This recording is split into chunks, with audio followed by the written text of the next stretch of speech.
Thank you all again for joining us today. This is done with Symmetric IT Group in collaboration with our lovely partner, ThreatLocker. The one leading the charge today is Colin Ellis, who is a senior solutions engineer.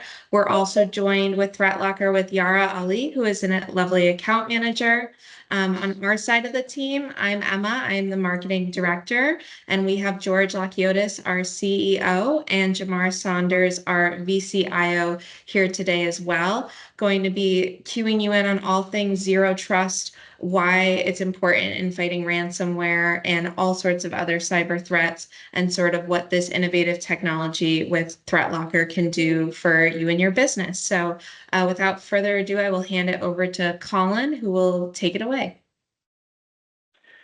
Awesome. And it's a pleasure to virtually make everyone's acquaintance. We will dig right into some really interesting concepts around security. So before we give you guys a demo and walk you through the feeds and speeds of how ThreatLocker actually works, we're going to start a little bit differently than what you might be used to and give you the why behind it all. Not just the why behind ThreatLocker, but the why behind security in general, what the Symmetric team, what they're doing for you day in, day out, just giving you a better picture of the actual battleground that we're dealing with when it comes to cybersecurity to make it make a little bit more sense. I typically like to say, as end users, we are thrown into this world of, yes, you need to be locked down, you need to be secure. And the reasoning behind it is legitimate, but it's not tangible. It's not something that you guys get to see quite often. And we get to break those barriers down today. So I've been working with George and Jamar for over 5 years now. Direct partners. I really do consider myself as being a part of the team because of how closely we work together. For current partners that are using ThreatLocker, will be able to expand on a lot. And if you're new to what we do in any capacity, you'll get a nice introduction to it at the very end. But without further ado, we do get to move a little bit forward in a slightly different way. Again, we're going to be giving you the why behind all the security talk, the security conversation, and it opens up the door for us to just level set a little bit better. So as a presentation, I promise I'll only give you 2 to 3 slides here. We actually get to do most of this live, and I'll take you to the dark web at the very beginning and give you all a better understanding as to what it is we're protecting against. Yeah, without further ado, we'll dive right in. And I guess what we're going to start with at the very beginning is a better definition of zero trust. And in this day and age, everyone attending this call, you've gotten some snippet of this. So many different definitions and different explanations of it out there. But for us, it just boils down to something really simple. No matter who you are in the organization, what role you have, everyone has tasks, things that they should have access to, things that they should be doing. And our job is to say, why would we allow anything else? Zero trust, again, is really straightforward. It's not anything next gen. It's actually been the gold standard of cybersecurity for forever, and we get to open the door to that. But the last line here is the most important one I want you guys to think about. Just users amongst your company, amongst your organization, having the bare minimum access they need to do their jobs. And we'll explain as to why. So as we move forward, I kind of hit this slide prematurely. This is where I want you guys to get a better visual when it comes to security and what this space of security has been dealing with over the past decade, the past few years, is really just finding attacks, finding malicious things after they've transpired. So you guys are really used to this left side of this triangle where it's very focused on detection, threat hunting, your AV, your anti-phishing, and I'm here to say that it's still important. But what we're looking to do is eliminate all the reliance on just bad things happening and then fixing them after the fact. So when ThreatLocker gets introduced, we're building out the right side of this triangle with controls. And without these controls, I'll show you exactly what that leads to as we step through the review today. But the idea is to say, for every organization, every member of your staff, everyone involved, there's access that makes sense. And then there's just purely things that shouldn't happen, and we become the mechanism for that, how we get there. So as we move forward, the first introduction you get to the dark web will be this slide. And then, as I promised, we'll segue right after this into actually getting there. But it's something I wanted to establish and give everyone a better frame of reference in what we are doing day in, day out. So for every single person joining this call, you have an identifier, not your social security number. That's just one of them. But if you're logged into a computer, if you connect to the internet, you connect to the web in any way, there is an identifier that marks you in your machine and then identifies for the data that you engage with. So a lot of times the biggest misconception of the internet and of the web is this very top of the iceberg here. A lot of times the focus is just search engines, what Google, what Yahoo, what is immediately accessible, your Facebook, your Amazons, and things like that. But the core of the internet, the most important piece of it all, is the deep web. And you're going to see some very general things here, like your records, your databases, your subscriptions, your medical, legal, scientific data. But I want to break down some barriers here. When you log into your computer, everyone will have a desktop, a documents, a music, a pictures folder, and it doesn't matter if you're on Windows, Mac, or Linux. Those locations on your computer are a part of the deep web. So a connection I want to establish with everyone here is that when you log on to your computer and your computer connects to the internet, technically everything on your device is accessible. Now, we won't go too into the weeds, but this is one of the reasons why when you talk with George, when you talk with Jamar, anyone on the Symmetric team, or anyone technical, things like your firewall, your 2FA become so important because without it, all of that data on your computer is just accessible to everyone in the world. So this is what everyone is after. And if there's anything else that you leave with from this call, one of the most important things for me is going to be the importance of the data on your machine. It might sound trivial, but if you're working in a clinic, you're working in the front desk, you have any role where you're saving company client information on your desktop, documents directory, those are the things that make it really easy for attackers to work and get the information that they need. So we go a little bit lower. The biggest portion of the web is not actually visible. And I want you guys to really visualize that. The internet that you access day in, day out from your phone, your computers, anything, it's only just the tip of the iceberg. So when I break down the dark web, this very last line, it's good and bad, I'll be honest. The dark web was meant to make communication secure, but like anything else in the world, it can be used in the wrong way. And this is where we kind of dive into what's actually on the dark web. So you get a little snippet here, but now we get to switch gears and we'll bring that into fruition for you. So for the real technical people joining in on the call, I always like to preface by saying using something like Tor browser to access the dark web isn't the most secure thing. This is just for educational purposes today. There's a lot more secure ways to get there. But one thing I wanted to break down and just clarify for everyone is just like you open up Google Chrome, you open up Microsoft Edge, and you can type in facebook.com and it's accessible. The dark web does the exact same thing. The difference here is that what we call the clearnet, the internet you use day in, day out, it's publicly accessible by search engines. So again, like a Google, like a Yahoo. The sites that I'm on, you're going to notice that they end in a .onion. This is letting us know right away that this isn't accessible via, well, usual means. All I need is a special browser and I can have access. And that's going to become really important to the things that we talk about a little bit later. But I wanted to introduce you to the very first thing. When it comes to the dark web, it's really hard to understand what's what because these things change so often. Instead of you typing in facebook.com, it's a random string of characters. So these change very frequently because of the intent. You can kind of clearly see on here a lot of illegal things happening, illegal sources, just anything like that being immediately available.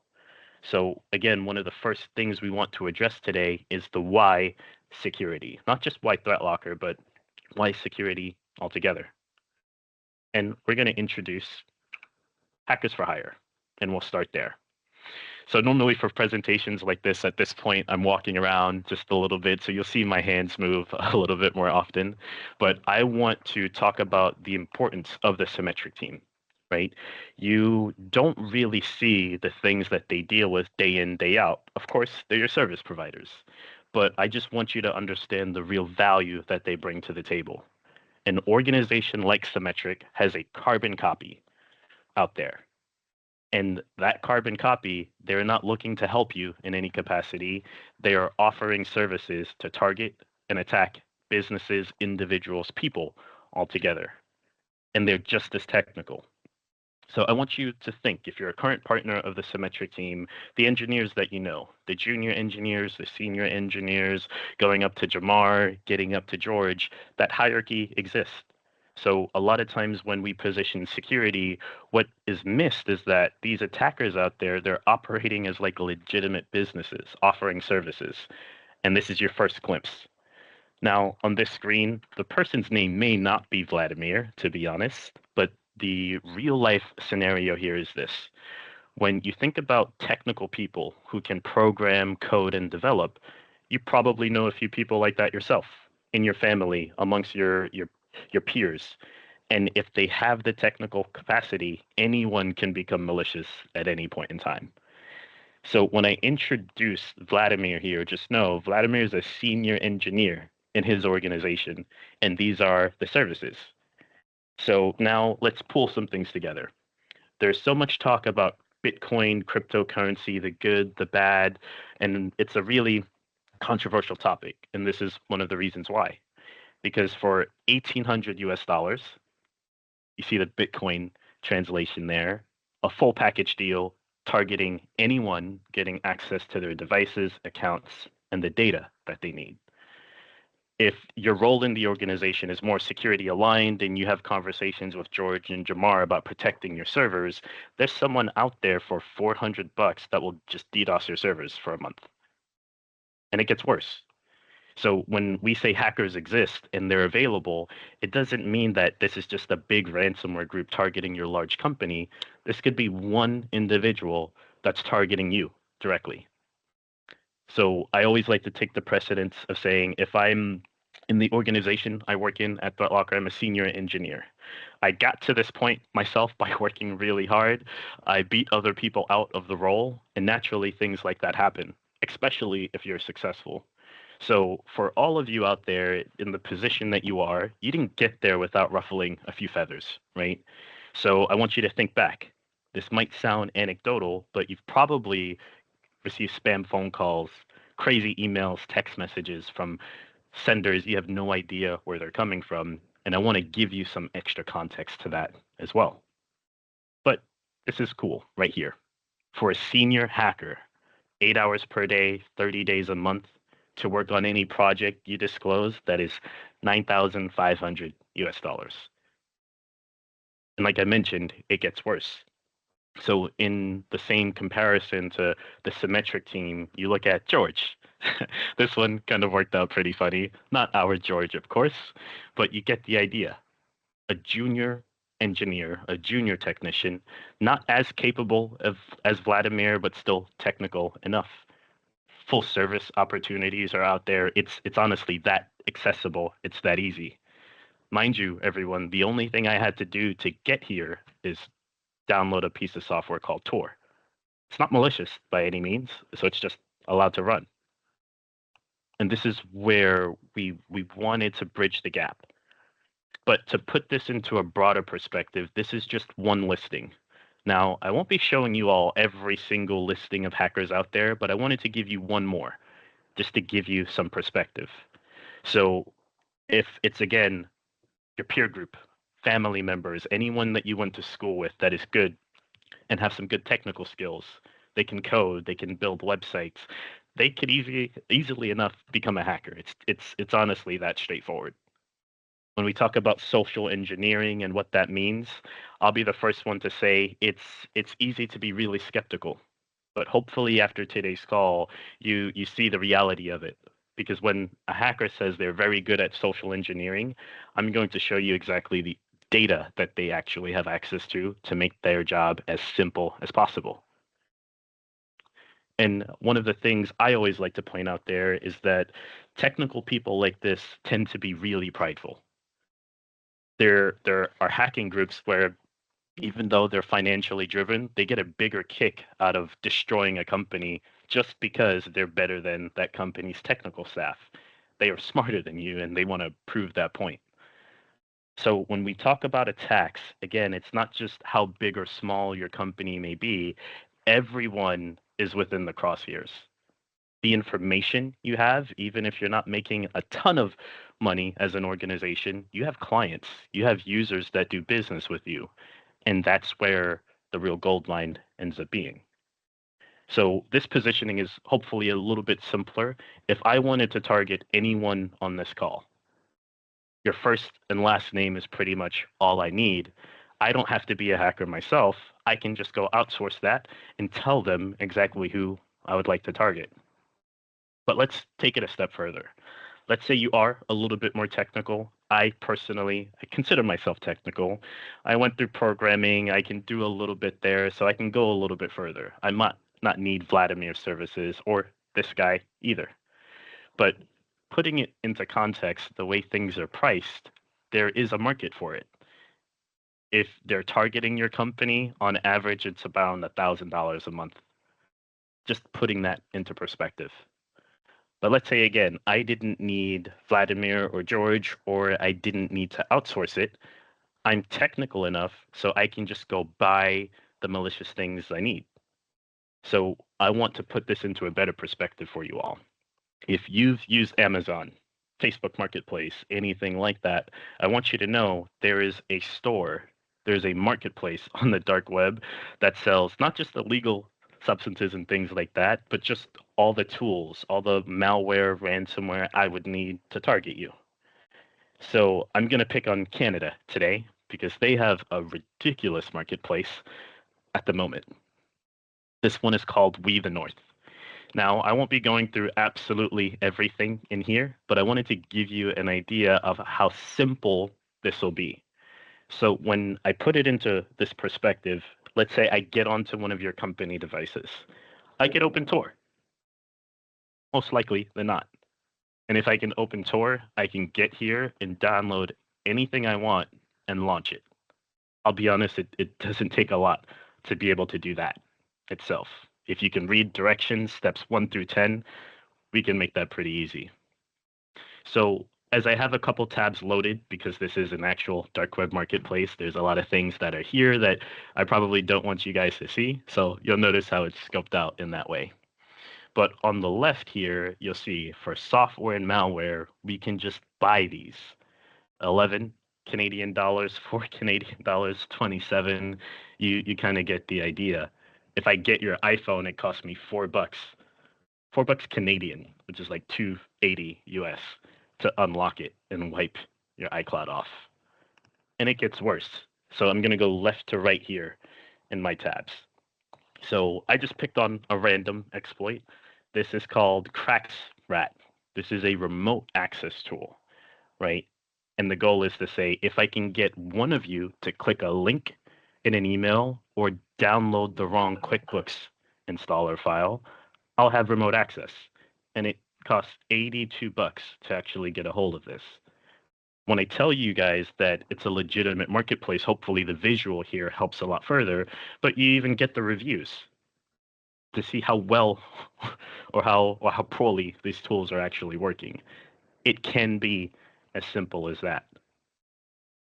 And this is what we want to change your perspective on. When we talk about the battlefront, right? It's not just a figurative frame of reference. It's not figurative language. It happens all day, every day. The amount of logs that Jamar, George, and the security team sees of people attempting to break into your machines, break into your network, it's happening as we speak. And I don't want you to think that there's always a human being that's just driving this. It's just automated. It's just all out there on the web already, just waiting for something that isn't secure to take advantage of it. When we talk about things like AI, I don't want you guys to think that this new revolution that we have with it, it's immediately going to change everything we do. That will happen without a doubt, but the automation, how quickly you can build an email now with something like ChatGPT, it aids them. When you guys go through your security awareness training, we do this fun thing where we talk about picking out grammar errors, things that just don't make sense, words that aren't spelt correctly. But what happens next when an attacker can just use AI to proofread all their work? That security awareness training changes quite a bit, but this is team the reality of it all. But imagine if it was worse than this. And I'll be direct. I'm not trying to fearmonger in any way. The goal is to just show you guys exactly what's out there. But what I'm talking about now in this marketplace, I obviously have to pay for it. What if I was technical enough to create my own malware, ransomware, and I just needed more information about you all? And this is where things get a little bit interesting. This next tab that I open up, this is a research site that myself, George, Jamar, the team, we use and we're pretty active in to get a better understanding of what those threat actors are doing and the biggest ones. So the threat actor I'm going to pick on today is called Clop ransomware. And what I'll do, just to give you a better idea, I'll actually show you how they operate. And we'll get some good, tangible examples from it all. So all I'm doing right now, I'm just addressing the URL. You'll see it's HTTP. That should look pretty familiar. The only thing different is that there is a .onion at the end instead of a .com. So this is where we get started. I'm connecting to a ransomware group's wall of shame, their forum. They have this ability to control everyone that goes in and out of it. Now, I say this jokingly, but if you've ever gone back and forth with Jamar, George, anyone on the Symmetric team about 2FA, dual factor authentication, anything like that, just know that every attacker in the world out there uses it themselves. It's just such a standard that they also do it on their end. So when I introduce you to this ransomware group, I pick on Clop ransomware specifically because they target everyone in the United States.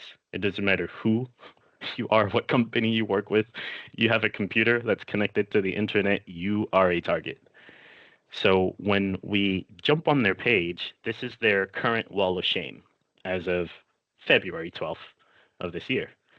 You're going to notice that there's like 10 archives. And what this means is that if you are on this list, your organization in any capacity, anyone you do business with, chances are your information is already out there. So I mentioned to everyone that I wanted to give you the why. One of the whys I get to answer is, well, why did this presentation even become a thing? So I want you guys to go back in time with me. This will be circa 2019 while I was attending the University of South Florida.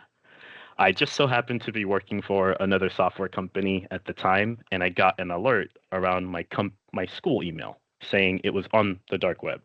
So, I started doing some digging, and that pushed me through a rabbit hole that was something, I'll be honest, I wish at times I didn't know about, but because of the importance of it, it's a message that we really have to share. It's just that important. So as we go through this portion, the next 10 minutes of this review, if there's any companies that pique your interest as we look at the drop downs here, feel free to mention them in the chat. I have a few that will target directly, but what brought me to this point was Miami.edu. Now, I am a Tampa native. I am right now right off Falkenberg and 60 and Brandon. And when I got that alert, because of the things I had access to, the research, the information that I had to go hunt down, it was really easy for me. And it actually brought me here because I personally have a lot of family members, a lot of peers that attend Miami University. So I'll start by saying Miami University has been on this page since 2019. So Clop, this ransomware group, either A, still has access to Miami University, or Miami University hasn't paid the ransom. And I want to draw the correlations here. One of the things I mentioned earlier is that all the data on your computers is really what they're after. your documents folder, your desktop, because that's where all the easy access to data begins. And as human beings, we tend to leave a lot of personal and important things in those locations. So when a compromise happens, even if you don't get encrypted, when attackers are allowed to leave with data, this is what it will look like. So real time, I just want to be very clear here. Clop Ransomware Group took everything from Miami University. And I do mean everything. Excel sheets, pay stubs, medical information, and this is the risk, right? So let's say any one of you attended Miami University. Let's say your kids attended. You signed off on them at some point in time. So if I wanted to commit fraud, which everyone here would know, fraud is very, very large in Florida, New York, California, and it's because the data is already out there. So Alma Real, name, first name, last name, birthday, social, address, and relationships. If I wanted to socially engineer Alma Real, I know enough already. If I wanted to hire an attacker, hire a hacker to target anyone on this list, the hackers already have a baseline of information that they have access to. Because one thing you'll notice, I haven't had to pay for any of this, it's just available. And this is where the ramifications come in. So let's say your organization has been a part of an incident recently or within the past 10 years. If any of that information ends up on the dark web, and let's say me as one of your clients, I can tie that together, that's a lawsuit coming at you. That's you failing your insurance audits. That's you not doing the things that you're supposed to protect data in itself. And again, I want you to think about it. If you look at your company machine right now and you open up your documents folder, how much client data is in there? The easiest way to leave with that, I'll be honest, I don't have to encrypt your machine or run anything malicious. You use Google Chrome. I can use Chrome and walk right out the door with it without you ever knowing. And this is where that cycle picks up. So if you have ever been a part of a compromise, you know an organization that's dealt with a compromise in any way, once that data leaves, there's no getting it back. There's no erasing it. Because again, Miami University has been on this site for years. All the data is right here available to download. Someone has cloned this numerous times. So this is where we start the conversation on how do you protect yourself? How do you protect the business? How do you stop things like this from happening? And I'll be honest, it starts by just having control, having a say in what can enter your company and what can leave.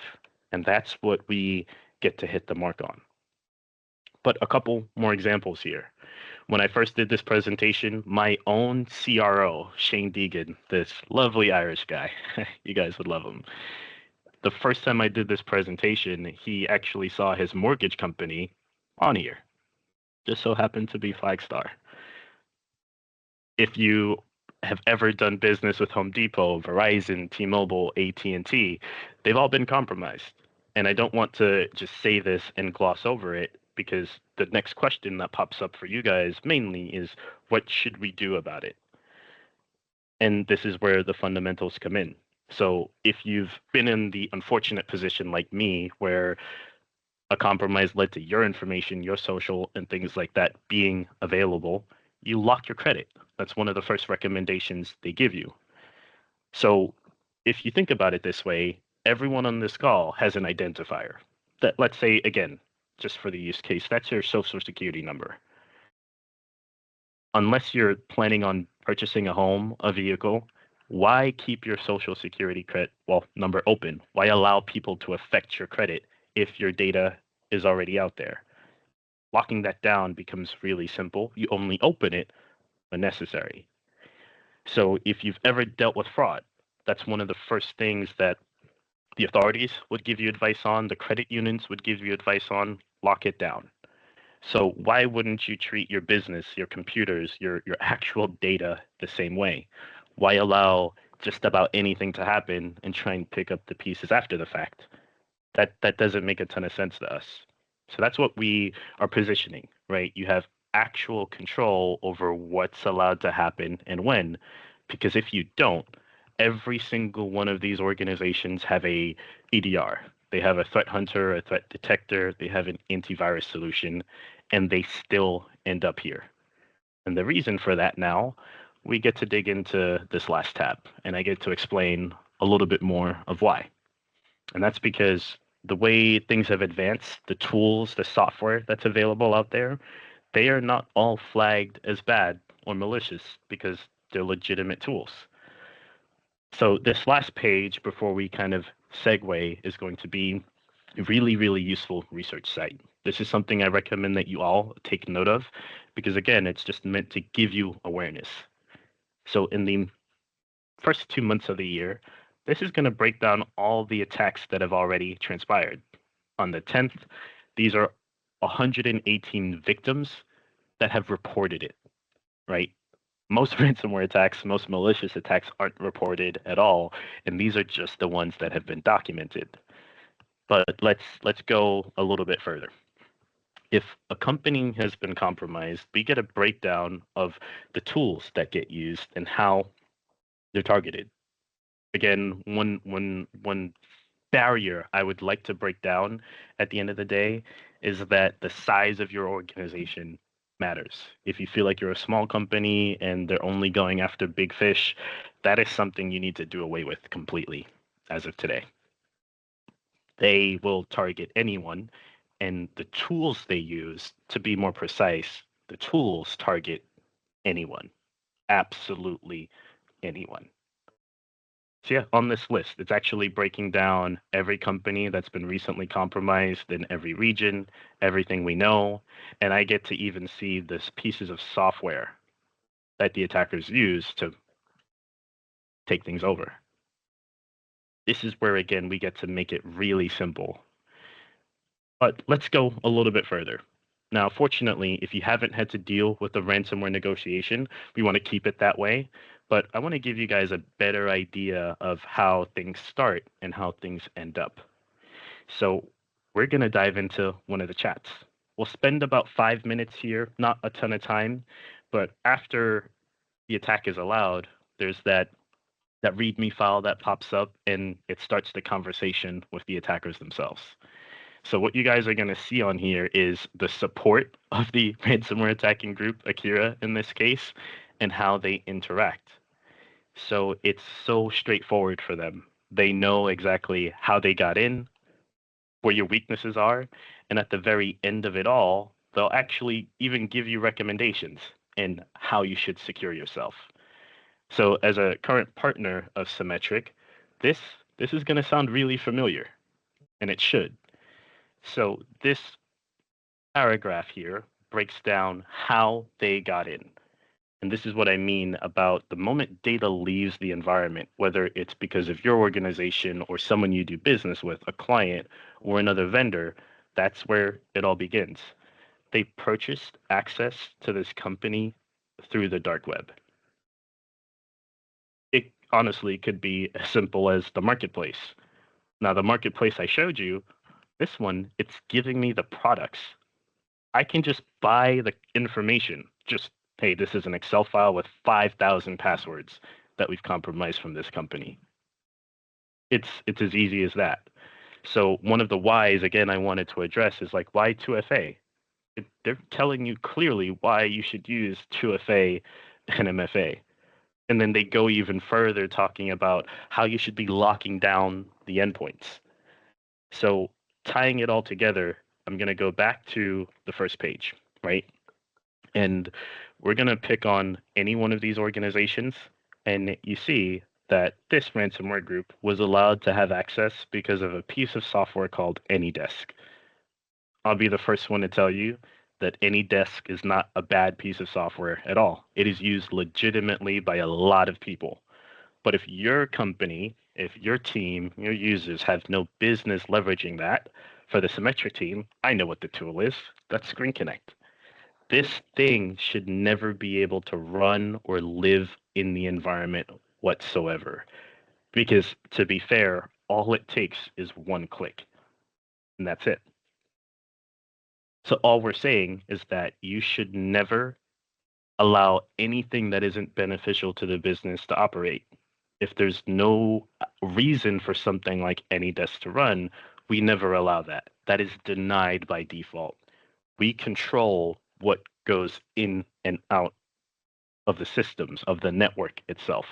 We become really, really straightforward in that regard. Here on the left, you're going to notice I have a Sage server, right?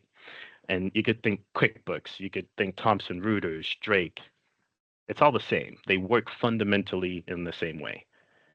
So if I go back to this Miami EDU piece here, I can't actually tell you what ERP, CRM tools they use, but I can tell you that this data here isn't just on someone's documents folder, that's in those financial shares.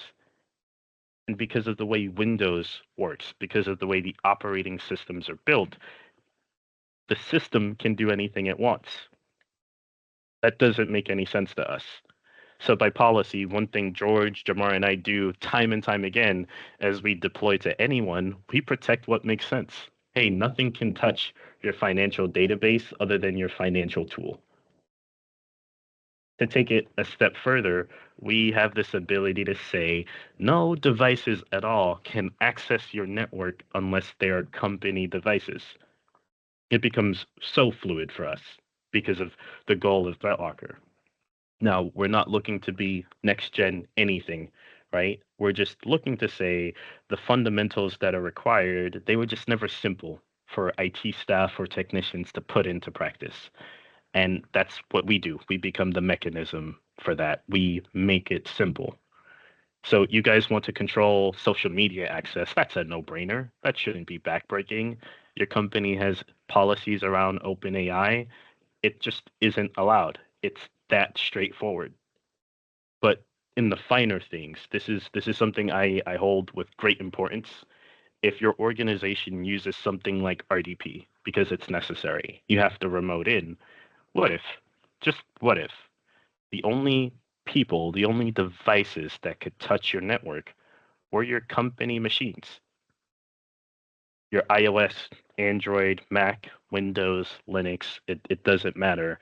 If we can see everything going on, the control becomes also very straightforward. So this is our mantra, right? We have controls. You have controls over who can run what, permissions, who's coming in and out of the network, but most importantly, we make it simple. Because at the end of the day, if you don't have controls, you end up on a wall of shame, exactly like this. So last little bit before I introduce the rest of the team and open it up to a couple questions, we're going to take a quick look at some of the other tools that are used by these companies when they get owned. So we will pick on someone a little bit random here, and we'll do mainline. So as I walk through mainline, we get this nice understanding of how the attackers have been targeting them. So actually, I'll skip that one. That's a little bit of code. We're going to talk about what software they have running on their machines and how this ends up working out. So throughout this entire process, just know it's always been threat detection. It's always been scanning and responding after something has transpired. I'll be the first one to tell you, if you keep doing that, you'll eventually be owned. And you'll eventually have to deal with that negotiation chat or responding in a way that just doesn't make a ton of sense. And that's our agenda. We want to stop any of that at the front door before anything is allowed to happen or transpire moving forward. So for an organization like this is what it amounts to. But that's essentially the review. We want to make sure we can answer those questions that have popped up throughout the presentation, any other theoretical, situational things that you guys might have. But the idea behind this, again, is to give you the why these things have always been successful, why attackers are constantly owning companies. And it's just a little bit of a shift in the way we go about security. Having control avoids you ending up here at the end of the day. Yeah, so far, any immediate questions that we wanted to address, chime in for with the team at all? I received a couple of questions, and then there's also a Q&A section if anybody has any follow-ups. One of them is regarding how ThreatLocker's suite of products aligns with the principles of zero trust security. Great question. And it starts with, again, this idea of control. So zero trust, it's such a buzzword, right? What it boils down to is the least amount of access for that person, that piece of software, that function of the company to get its job done without having access to anything else. So the way we do this at a high level, we break down the core components of your organization, the software that's running, the permissions for all the users, and we make that control easy. That's the idea. It's still denying by default and only allowing what's necessary, but we bring the ease of use to that implementation. So yeah, you'll notice on the left nav, your applications, your permissions, your network, and then your data. Those are the primary focuses of the component to make sure you have those controls in place. And that's where we get to answer that and align with Zero Trust directly. That's great.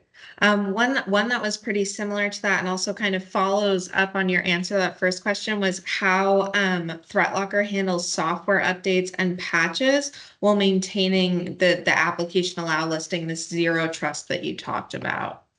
Great question. And that's going to come back to our internal teams.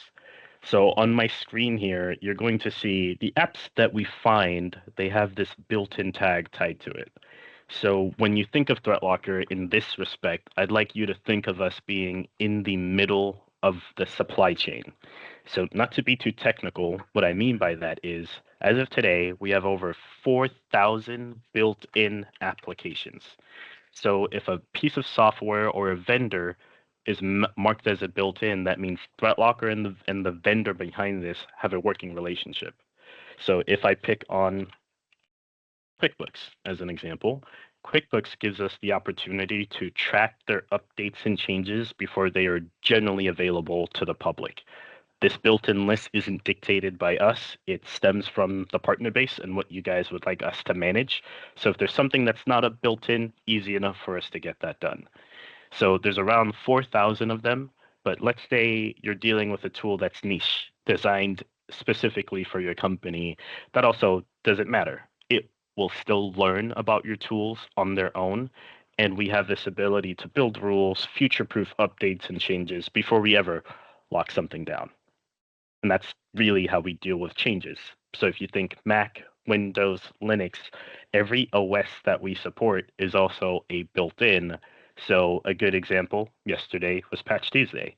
Every single Windows update is pre-approved by default. Great. One final one I had on my end was how can ThreatLocker enforce policies based on user roles or departments for an organization? Yes, we can. And we will either mimic your split out directly with our logical groups, or we take advantage of our Entra integration or the on-prem AD integration, and your users and groups will just populate here. So by policy, I can say George and Jamar are allowed to run Sage on every single computer they log into, no matter which one. Great. Before we fully wrap up, I would actually like to open the floor up to George and Jamar. I would just like to hear from one or both of you about how you feel ThreatLocker has sort of transformed how we at Symmetric deliver cybersecurity and sort of what that's been able to do for our clients. Yeah, thank you, Colin. Thank you, Emma. I will say I sleep so much better at night knowing that our clients have ThreatLocker because of the ability, if its ability to really just deny everything we have not approved. It can be, we do have some times where, there's some tools that are niche, like Colin was mentioning, and where there is some timing and with some adjustments we have to do to it. But after we get it rolling, I am completely confident that it's one of the best tools in our stack. And it's been a great improvement for our security posture. So that's why we choose ThreatLocker. See if Jamar has anything to say. Sure, he's in agreement. Yeah, I mean, I agree. I mean, it's fully locked down any clients that we put it on to, kind of eliminate threats. I'm totally on board with it. We want every single client that we manage to have this in their environment. Because like Colin was mentioning, there are different ransomware events that do happen, and we've had a couple instances where we had clients that didn't have ThreatLocker and they did get hit. And if they had ThreatLocker in their environment, it would have stopped that from happening, which ultimately saves any data from being lost or stolen, as well as will stop you from losing productivity and money for the business. So, Absolutely. Very good. Yeah, I'm blown away by all of this information, and I think it really highlighted sort of what happens when you don't have these kind of things in place and how these things can be prevented through a great tool like ThreatLocker. So thank you so much, Colin, for walking us through all of that. Do you have anything else, or can I start to sort of wrap us up here, Colin? Nope, you're all set unless the team wants to see any more companies that got owned out there. We are all set. Honestly, I had plenty of ransomware for today. So just to round us out, if anybody has any follow-up questions that come from outside of this presentation or anything that you didn't get to ask, please feel free to reach out to us. We also put into the randomizer the registrars, and we'll be sending a follow-up email for the Amazon gift card winners. That was Jenny Stolberg and Suzanne Pizak. So we will be sending those to you guys. Congratulations. And just wanted to thank everybody for their time today. And, we really appreciate it and love sharing any information we can on staying more secure. So thank you all. Thank you, everybody.